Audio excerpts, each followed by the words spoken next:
Sir இப்போ tourist family பார்க்கும்போது அந்த சக்ஸஸ் மீட்டில் நீங்கள் விஷயம் சொல்லியிருந்தீங்க, சம்பளம் வந்து நான் வந்து என் ஏற்றவே மாட்டேன், அதே சம்பளம் தான் அப்படின்ற ஒரு விஷயம்.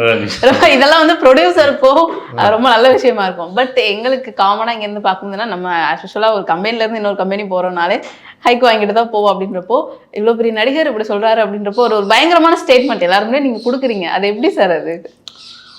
பட்ஜெட் ஏறிடுமா. இப்போ நான் ஒரு சம்பளத்தை ஏற்றுறதுனால நான் அடுத்து நான் படம் பண்ணும்போது அதோட பட்ஜெட் எல்லாமே கூட ஆரம்பித்தோம் அப்படின்றது.